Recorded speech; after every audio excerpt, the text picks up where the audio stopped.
Good morning, welcome to V3 news. లక్ష్యం సమాజహితం. నేను Emilia. బులెటిన్లో ముందుగా హెడ్లైన్స్ చూద్దాం. విధుల్లో చేరతామంటూ డిపోల వద్ద భారీగా చేరిన ఆర్టీసీ కార్మికులు. పై అధికారుల నుంచి సమాచారం రాలేదంటూ విధుల్లోకి తీసుకునే డిపో మేనేజర్లు. ఇనుము, కాపర్ అక్రమ పాత సామాగ్రి వ్యాపారాలకు అడ్డాగా పెద్దపల్లి జిల్లా సింగరేణి. పలు పరిశ్రమల నుంచి గుట్టి చప్పుడు కాకుండా తుక్కు తరలింపు. నిజామాబాద్ జిల్లా రెంజల్ మండలం సాటాపూర్ గ్రామంలో భారీ చోరీ. నవీన్ అనే అనుమానితుడిని అదుపులోకి తీసుకున్న పోలీసులు.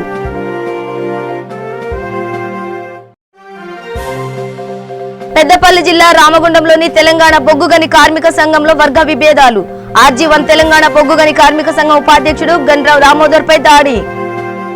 తెలంగాణ రాష్ట్రంలో ఆర్టీసీ సమ్మె కొనసాగుతున్న నేపథ్యంలో ప్రభుత్వం సమ్మె విరమించి 15 రోజుల్లో విధుల్లో చేరాలని ఆదేశాలు జారీ చేసింది. కానీ దానికి స్పందించని ఆర్టీసీ కార్మికులు సమ్మె కొనసాగించారు. కొన్ని పరిణామాల కారణంగా ఆర్టీసీ కార్మికులు సమ్మె విరమించి ఎలాంటి బేషరతులు లేకుండా మమ్మల్ని విధుల్లోకి తీసుకోండి అంటూ డిపోల వద్దకు వెళుతున్న అధికారుల నుంచి ఎలాంటి ఆదేశాలు రాలేదంటూ డిపో మేనేజర్లు అంటుండడంతో వ్యవహారం అట్టుడుకుతోంది. మేము విధుల్లోకి వస్తున్నా ఎందుకు తీసుకోవడం లేదంటూ ఆగ్రహించి ఉద్రిక్తత వాతావరణం నెలకొంటున్న నేపథ్యంలో పోలీసులు రంగప్రవేశం చేసి ఆందోళన చేస్తున్న ఆర్టీసీ కార్మికులను ఎక్కడికక్కడ అరెస్టు చేస్తున్నారు. మరి ప్రభుత్వం స్పందించి కార్మికులను విధుల్లోకి తీసుకుంటుందా అనే ప్రశ్న ఎదురవుతోంది. మరి ఈ పరిణామం ఎక్కడికి దారితీస్తుందో వేచి చూడాల్సిందే.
పెద్దపల్లి జిల్లాలో ఇనుము, కాపర్, పాత సామాగ్రి వ్యాపారం అక్రమంగా సాగుతోంది. ఈ వ్యాపారం చేసేందుకు తప్పనిసరిగా అనుమతులు ఉండాలి. వీటికి నిబంధనలు కూడా ఉన్నాయి. వ్యాపారులు కొందరు వీటిని బేఖాతరు చేస్తూ యథేచ్ఛగా వ్యాపారం చేస్తున్నారు. మరికొందరైతే వీటి మాటున అక్రమ దందా కొనసాగిస్తున్నారు. ఇలాంటి వారిపై చట్టపరమైన చర్యలు తప్పవు. అక్రమంగా స్క్రాప్ వ్యాపారం చేస్తున్న 11 మందిపై కేసులు నమోదు. ఈ సందర్భంగా సిపి సత్యనారాయణ మాట్లాడుతూ చట్టపరమైన కేసులు ఎన్నిసార్లు నమోదు చేసినా జైలుకు జైలుకు పంపినా కూడా కొంతమంది వ్యక్తులు వారి ప్రవర్తన ప్రవృత్తి మార్చుకోకుండా అక్రమ దందాలకి పాల్పడుతున్నారు. తమ ప్రవర్తనలో మార్పు తెచ్చుకోకుండా తిరిగి నేరాలకు పాల్పడితే చట్టపరమైన చర్యలు కఠినంగా ఉంటాయని, చెడు ప్రవర్తన కలిగిన వారు వారి అలవాట్లను మార్చుకోవాలని, లేని పక్షంలో ఎంతటి వారైనా ఉపేక్షించేది లేదని సిపి వి సత్యనారాయణ హెచ్చరించారు. గత కొద్ది కాలంగా స్క్రాప్ దుకాణాల పేరిట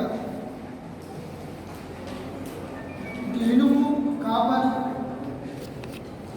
పాటు కొన్ని దొంగతనాలు చేసిన ట్రాన్స్ఫార్మర్లు, రైతులకు అసైన్ చేయబడిన ట్రాన్స్ఫార్మర్లు, ఎలక్ట్రిసిటీ వైర్ సంబంధించిన మెటీరియల్ని మెల్ట్ చేసి వేరే ప్రాంతాలకు అమ్ముతున్న సుమారు 11 మందిని అదుపులో తీసుకుని వాళ్ళపై 13 కేసులు నమోదు చేయడం జరిగింది. వారి వద్ద నుంచి ఎన్టీపీసీ సింగరేణికి సంబంధించిన కోర్ మెటీరియల్, ఎటువంటి పేపర్లు కానీ ఎవిడెన్స్ లేకుండా వాళ్ళ దగ్గర ఉన్న సుమారు 10 టన్నుల మెటల్ని సీజ్ చేయడం జరిగింది. వీళ్ళు ప్లాస్టిక్ పారవేసిన అట్లు పడింది, అనాథరైజ్డ్గా వీళ్ళ దగ్గర రాబడింది అనే సమాచారం మేరకు టాస్క్ ఫోర్స్ లాంబరేటర్ కలిసి వాటిని సీజ్ చేయడం జరిగింది. దీంట్లో నరేష్ గౌడ్ మీద 5 కేసులు ఉన్నాయి, సిసిసి నర్స్పూర్ మంచిర్యాల. సో నరేష్ గౌడ్ అట్లాగే నూర్ మొహమ్మద్ ఎక్కువ కేసుల్లో ఉన్నారు. సో ఇది ఈరోజు సింగరేణి ఎన్టీపీసీ రైతులు ఎటువంటి అనుమతులు లేకుండా నియమ నిబంధనల విరుద్ధంగా ఈ యొక్క స్క్రాప్ షాపులు పెట్టుకుని దాంతోపాటు కొంత స్క్రాపు, కొంత అనాథరైజ్డ్ దొంగతనాలు చేసేవి, ఇవన్నీ కూడా వీళ్ళు సేకరించి మెల్ట్ చేసి వేరే ప్రాంతాలకు అమ్ముతున్నారు. చాలా కాలం నుంచి వీటిపై నిఘా పెట్టడం జరిగింది ఇంటెలిజెన్స్ వర్గాల ద్వారా, వీటి ద్వారా. దీంతో పాటు రైతులు పంట కోసం, ఈ కరెంటు కోసం ట్రాన్స్ఫార్మర్లు ఎన్ని వేసుకుంటే అక్కడ కూడా నిమిషాల ప్రకారం ట్రాన్స్ఫార్మర్ దొంగిలించి దాంట్లో ఉన్న వైర్, కాపర్ వైర్ని, మిగతా యూజ్ఫుల్ వైర్ని తీసుకొచ్చి మెల్ట్ చేసి, సో పెద్ద పెద్ద వెహికల్స్ డిస్మాంటిల్ చేసేసి వాటిని కట్టర్స్తో, వెల్డింగ్ కట్టర్స్తో కట్ చేసేసి స్క్రాప్ వేస్తారు. సో అనేక కేసులు చూసాం. సో ఈ నేపథ్యంలో ఈ రామవరం కమిషనరేట్లో ఇటువంటి అనాథరైజ్ దందా జరగకూడదనే ఈ యొక్క ఐటెంని టేకప్ చేసి టాస్క్ ఫోర్స్ ద్వారా పట్టుకోవడం జరిగింది. వీళ్ళందరినీ 13 కేసులు రిమాండ్ చేయడం జరుగుతుంది. దీంట్లో ఎవరు ఎలిజిబుల్ ఉన్నారో 3-4 అయితే పక్కా ఎలిజిబుల్ ఉన్నారు. వాళ్ళని అతి త్వరలో పీడియాక్ పెట్టడానికి చర్యలు తీసుకోవడం జరుగుతుంది. తమ సమస్యలు పరిష్కరించాలని ఆర్టీసీ కార్మికులు సంగారెడ్డి జిల్లా జహీరాబాద్ లో ఆందోళన నిర్వహించారు. పట్టణంలోని ఆర్టీసీ బస్టాండ్ ముందు ధర్నా నిర్వహించి ప్రభుత్వానికి వ్యతిరేకంగా నినాదాలు చేశారు. 2 నెలలుగా సమ్మె చేస్తున్నా ప్రభుత్వం స్పందించకపోవడం సరైన విధానం కాదన్నారు. ఆందోళన చేస్తున్న కార్మికులకు బీజేపీ ఐటీ సెల్ జాతీయ అధికార ప్రతినిధి సంఘీభావం తెలిపి వారి ధర్నా కార్యక్రమంలో పాల్గొననున్నారు. ప్రభుత్వం స్పందించే వరకు మా పోరాటం చేపడతామని కార్మికులు నినాదించారు.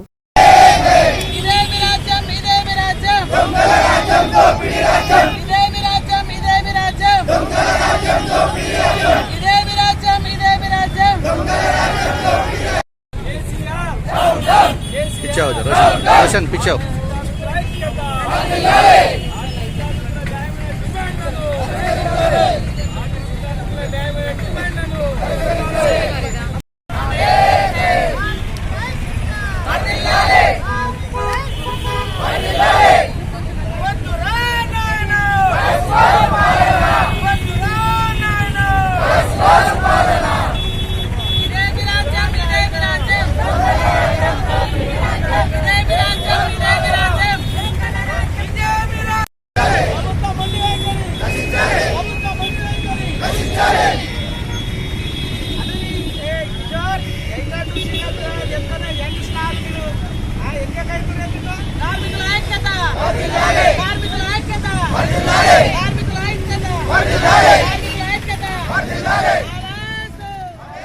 నిజామాబాద్ జిల్లా రెంజల్ మండలం శాటపూర్ గ్రామంలో అమన్ అనే వ్యాపారి ఇంట్లో దొంగతనం జరిగినట్లుగా రెంజల్ ఎస్ఐ శంకర్ తెలిపారు. శాటపూర్ లో జరిగే రాంతపు సంతలో గేదెల వ్యాపారం చేస్తుంటారు. అయితే అమన్ వ్యక్తిగత పని మీద ఊరికి వెళ్లి రాత్రి 2 గంటల ప్రాంతంలో ఇంటికి వచ్చి చూడగా బీరువా తెరిచి ఉండడం గుర్తించాడు.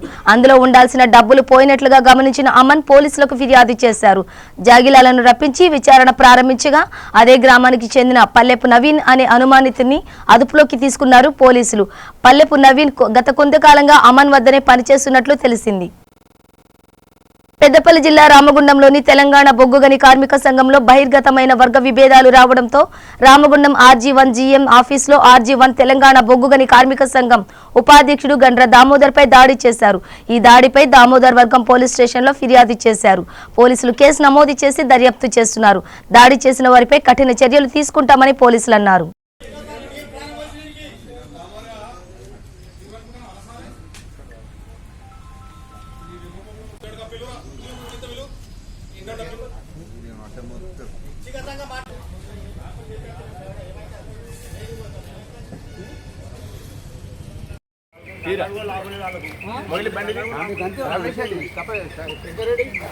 చెప్పు షాపుద్దీన్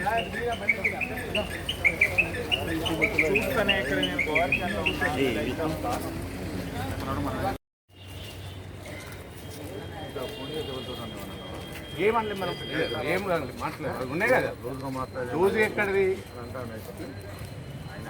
ఆయన అనేది మాట్లాడదాం ముందు మాట్లాడుకున్నాం అంటాడు కదా నేను ఏమన్నా జనరల్ సెక్రటరీ మాట్లాడదాం ఆయన చేయించుకుంటే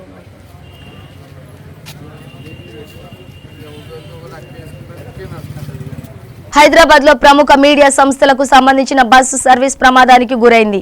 బస్సులో 15 మంది సిబ్బంది ఉన్నారు. అందులో 2కి తీవ్ర గాయాలు, మిగిలిన సిబ్బందికి స్వల్ప గాయాలతో బయటపడ్డారు. క్షతగాత్రులకు హయత్నగర్ లోని అమ్మా హాస్పిటల్లో వైద్యం అందిస్తున్నారు. మరికొంతమంది సిబ్బందిని కొత్తపేటలోని సాయి సంజీవిని హాస్పిటల్ కు తరలించి వైద్యం అందిస్తున్నారు.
హాస్పిటల్ పర్సన్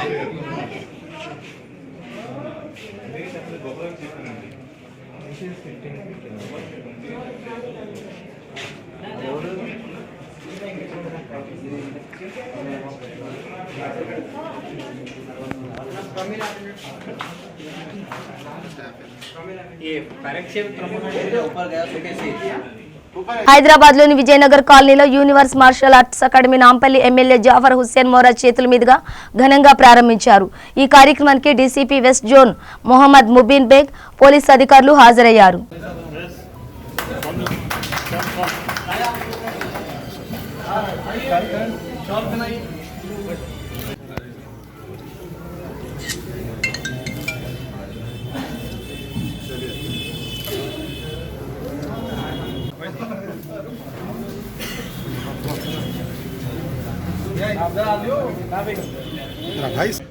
एक नए कॉन्सेप्ट के ऊपर एक इनॉग्रेशन किया गया यूनिवर्स, जिसके अंदर सेल्फ डिफेंस ट्रेनिंग दी जा रही है। जूडो कराटे है, मार्शल आर्ट है, ऐसे मुख्तलिफ चीज़ों का। क्योंकि आज तक लोग फिटनेस के लिए जिम पे तवज्जो देते थे, मगर ये जो नया कॉन्सेप्ट लाए हैं, मैं इन लोग को मुबारकबादी देना चाहता हूँ मौजूदा दौर के हिसाब से। मैं ये नहीं कह रहा हूँ कि आप लोग को जाके लड़ना है, लड़ने की ज़रूरत नहीं है। सेल्फ डिफेंस के लिए आज अपने आप का आप जो भी प्रोटेक्शन कर सकते हैं उसके लिए बेहतर है। ख़ास तौर से बच्चियों के लिए जो शी टीम बनाई गई है, शी टीम वालों ने भी इसी को रिकमेंड कर रहे हैं, जिसके लिए मैं जो नई जिद्दत के ऊपर जो काम किया गया है इनको मुबारकबादी न सिर्फ देता हूँ और अल्लाह से दुआ करता हूँ या अल्लाह इनके मेहनतों को चीज़ करे। इन्होंने जो एक नया कॉन्सेप्ट लेके आए इसमें अल्लाह सुब्हानहू व तआला कामयाबी दे, हमारी दुआएं और नेक तमन्ना साथ है। अस्सलाम वालेकुम वरहमतुल्लाहि वबरकातुहू। आज बड़ी खुशी के साथ ये ऐलान कर सकते हैं हम लोग कि जैसे कि यहाँ पे विजयनगर कॉलोनी में यूनिवर्स मार्शल आर्ट के नाम से हम लोग एक एकेडमी स्टार्ट करे हैं। इसके अंदर फिज़िकल फिटनेस के साथ साथ जैसे कि weight losing, cross fitness, MMA, Muay Thai, jujutsu, हर तरीके से ट्रेनिंग दी जाएगी। यहाँ पे 5 साल की उम्र के बच्चे से लेके 50 साल के आदमी तक ट्रेनिंग देंगे और यहाँ पे फीमेल कोच का भी इंतज़ाम करे हैं अल्हम्दुलिल्लाह। तो ये जो है सेहत के लिए बहुत ज़रूरी है। आजकल जो बीमारियाँ फैले हुए हैं चारों तरफ से, इसके लिए सेहत के हाथ से आजकल एक्सरसाइज बहुत ज़रूरी है। आजकल हमारी जो रोज़मर्रा की ज़िंदगी है उसके अंदर हर आदमी बिज़ी है, मगर अपनी मसरूफियत के बावजूद आपको थोड़ा सा वक्त निकालना है अपनी सेहत के लिए। तो उस सिलसिले में यहाँ पे विजयनगर कॉलोनी में हम लोग जो ये क्लब इनाग्रेट करे हैं आज, हमारे MLA साहब के हाथों अभी इफ्तिदा हुआ है इसका। तो इंशाल्लाह जैसे कि कल से ये हमारा क्लब काम करेगा। और ख़ुशी की बात यह है कि यहाँ पे फ़ीमेल इंस्ट्रक्टर का भी इंतज़ाम किया गया है और लेडीज़ की भी सेपरेट टाइमिंग है। ये जो हमारे मुबीन भाई है जो यहाँ पे क्लब के डायरेक्टर है, और मोहम्मद सलमान जो कोच है, मैं मोहम्मद अब्दुल रहीम ग्रैंड मास्टर, मैं इंशाल्लाह जो है कि बीच बीच में मैं खुद भी यहाँ पे आके जो है कि ट्रेनिंग देता रहूँगा। లంచం నేరం అంటూ చెబుతున్న కొందరు అధికారులు మాత్రం వారి చేతివాటం చూపిస్తున్నారు. అమాయక రైతుల నుంచి డబ్బులు దండుకుంటూనే ఉన్నారు. గుంటూరు జిల్లా మంగళగిరి మండలం చినకాకానికి చెందిన రైతు శివకోటి వద్ద నుంచి ఆన్లైన్లో భూమి ఎక్కించడం కోసం గ్రామ VRO కృష్ణకిషోర్ 30,000 లంచం తీసుకుంటుండగా ఓ వ్యక్తి ఆ వీడియోని తీశాడు. ఆ వీడియో ఇప్పుడు మనం చూద్దాం.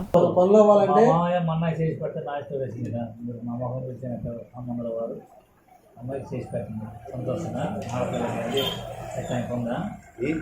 ఇప్పుడు నాకేం అంత అవసరం తెచ్చుకోండి అంటే మీరు మీకు ఇప్పుడు మీరు పడతారు 2 ఏళ్ళు తిరుగుతారు. తిరిగితే మన ఖర్చులు అవుతాయి. నేను అందుకే నేను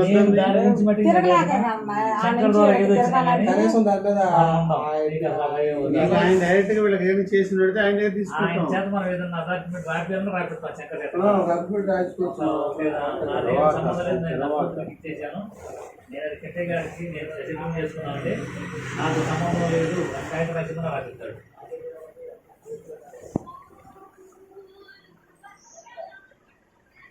హలో హలో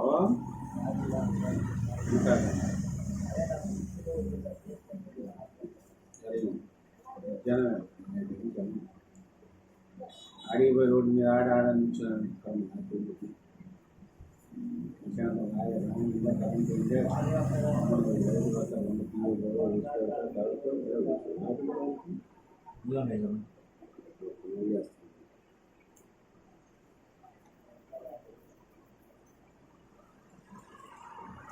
ఆడపిల్ల వచ్చిన వాటి నా మొహం చూసుకోను అయ్యారు చెప్పు, ఏం చేయమంటే అది కూడా చెప్పు, అది కూడా ఒకసారి చెప్పు.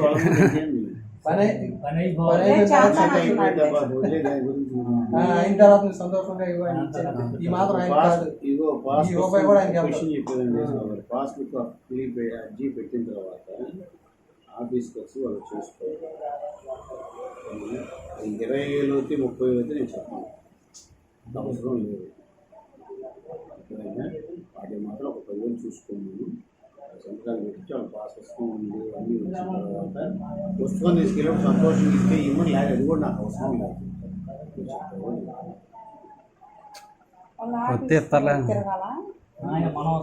సార్ చెప్పా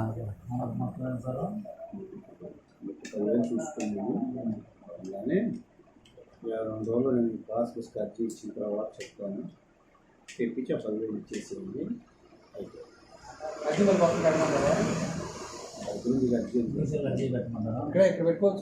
ఇక్కడే పెట్టాము లోపల, అప్పుడు మళ్ళీ కొత్తగా పెట్టాలి. ఇక్కడ ఉంది నా దగ్గర పంపిస్తాను.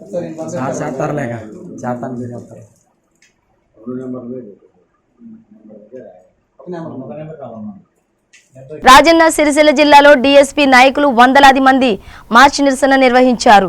ఈ సందర్భంగా వారు మాట్లాడుతూ డీఎస్పీ రిప్రజెంటేషన్ గురించి గతంలో విద్య, వైద్యం, ఉపాధి అంశాలపై డీఎస్పీ ఉద్యమం తరపున తహసీల్దార్కు రిప్రజెంటేషన్ ఇచ్చిన వారి నుండి ఎలాంటి స్పందన, చర్యలు లేని కారణంగా మార్చి నిరసన కాలినడకన నిర్వహించామని డీఎస్పీ నాయకులు అన్నారు. ఇప్పటికైనా ప్రజల నుండి వస్తున్న నిరసనని అర్థం చేసుకుని డిమాండ్లను పరిష్కరించాలని డీఎస్పీ నాయకులు తాళ్లపల్లి అనిల్, బడుగు ఓంప్రకాష్, బడే అమర్ తెలిపారు.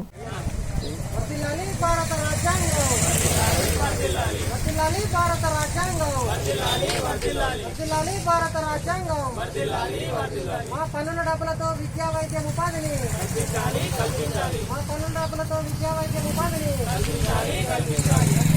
భారత రాజ్యాంగం వర్ధిల్లాలి డిఎస్పీ ప్రోగ్రాం డిఎస్పీ ప్రోగ్రాం అర్థం చేసుకున్నాం విచారణ గారి ఆలోచన విధానాన్ని అర్థం చేసుకున్నాం విచారణ గారి ఆలోచన విధానాన్ని కొండపేట మండలంలో దళిత శక్తి ప్రోగ్రాం తరపున తహసీల్దార్ గారికి విద్యా, వైద్యం, ఉపాధి అనే 3 అంశాలపై వినతి పత్రం ఇవ్వడం జరిగింది. దళిత శక్తి ప్రోగ్రాం ఏర్పడి 10 సంవత్సరాలు ఏర్పడ్డది. దీనిలో బీసీ, ఎస్సీ, ఎస్టీ, మైనార్టీల కోసం విద్యా, వైద్యం, ఉపాధి అనే 3 అంశాలపై వినతి పత్రం ఇవ్వడం జరుగుతుంది. ప్రభుత్వంలో ఉన్న అధికారులు అయితే పిల్లలైతే ఏ విధంగా వైద్యం పొందుతున్నారో అలాంటి వైద్యం పేద పిల్లలకు కూడా చెందాలని మా యొక్క ఉద్దేశం. అలాగే ఉచితంగా విద్య కేజీ నుంచి పీజీ వరకు ఉచిత విద్య అందించాలి. అలాగే ఎస్సీ, ఎస్టీలకు కూడా 3 ఎకరాల భూమి కాకుండా 2 ఎకరాల భూమి ఇచ్చి తాగునీటి సదుపాయంతో ఉన్న భూమిని ఇవ్వాలని మా యొక్క దళిత శక్తి డిమాండ్ కోరుతుంది. అలాగే వైద్యం అనేది ఈ రోజులలో ముఖ్యంగా ఇక్కడ కొండపేట బార్మూల ప్రాంతాల నుంచి సిరిసిల్లకు రాస్తున్నారు. హెడ్ ఇంజురీ కానీ, బర్నింగ్ కేసెస్ కానీ, ఏమైనా క్రిటికల్ కేర్ కండిషన్ ఉన్న పేషెంట్లను సిరిసిల్ల రాస్తారు. అక్కడ కూడా సరిగా వైద్య సదుపాయాలు లేవు. అక్కడ నుండి మళ్ళీ హైదరాబాద్ దూర ప్రాంతాలకు రాస్తారు. అలాంటి సిచ్యువేషన్లో ప్రాణహాని జరుగుతుంది. అలాంటి కాకుండా ప్రతి ఒక్క మండలంలో అలాగే డిస్టిక్ లెవెల్లో గ్రామాన ఉన్నతాధికారి పిల్లలు ఏ విధంగా అయితే వైద్యం పొందుతున్నారో అలాంటి సదుపాయాలు కల్పించాలని మా యొక్క దళిత శక్తి ప్రోగ్రాం కోరుకుంటున్నాం.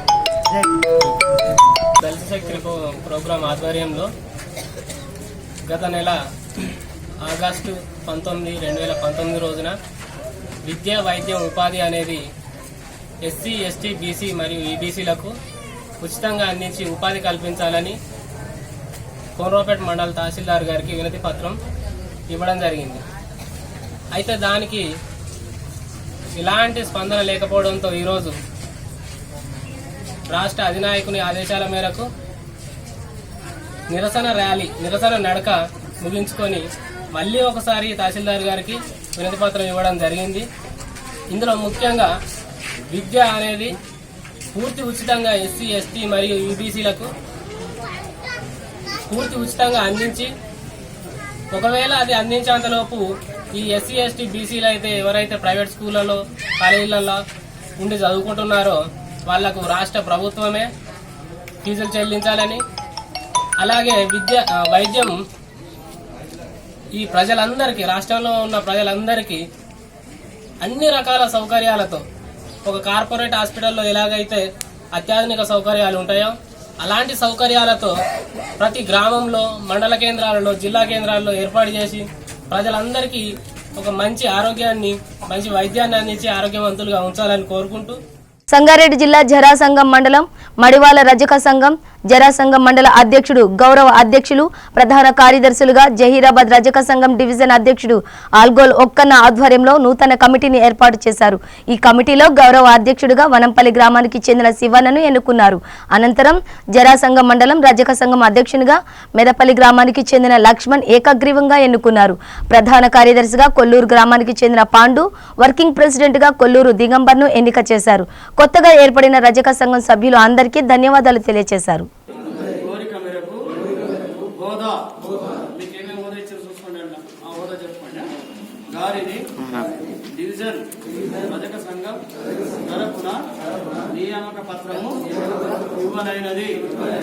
నేను అనగా పేరు మీ పేరు రజక సంఘం హైదరాబాద్ డివిజన్ కమిటీ తరఫున అందరి రజకుల వివిధ రకాల సేవకై డివిజన్ ఆదేశాలు కూచా తప్పక పాటించి సంఘ సేవలు పాల్గొంటానని విన్నవించడమైనది. వ్యక్తి నియామక పత్రము నా మనసు పూర్తిగా ఆలోచించి తీసుకునైనది. జై రజక. బులెటిన్ ముగించే ముందు హెడ్లైన్స్ మరోసారి. విధుల్లో చేరతామంటూ డిపోల వద్ద భారీగా చేరిన ఆర్టీసీ కార్మికులు. పై అధికారుల నుంచి సమాచారం రాలేదంటూ విధులోకి తీసుకునే డిపో మేనేజర్లు. ఇనుము, కాపర్ అక్రమ పాత సామాగ్రి వ్యాపారాలకు అడ్డాగా పెద్దపల్లి జిల్లా సింగరేణి. పలు పరిశ్రమల నుంచి గుట్టు చప్పుడు కాకుండా తుక్కు తరలింపు. నిజామాబాద్ జిల్లా రెంజల్ మండలం సాటాపూర్ గ్రామంలో భారీ చోరీ. నవీన్ అనే అనుమానితుడిని అదుపులోకి తీసుకున్న పోలీసులు.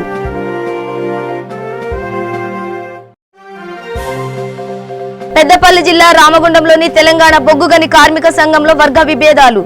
RG1 తెలంగాణ బొగ్గుగని కార్మిక సంఘం ఉపాధ్యక్షుడు గండ్రావు దామోదర్ పై దాడి. ఇవి బులెటిన్ విశేషాలు. మరింత సమాచారం కోసం చూస్తూనే ఉండండి V3 న్యూస్. లక్ష్యం సమాజహితం.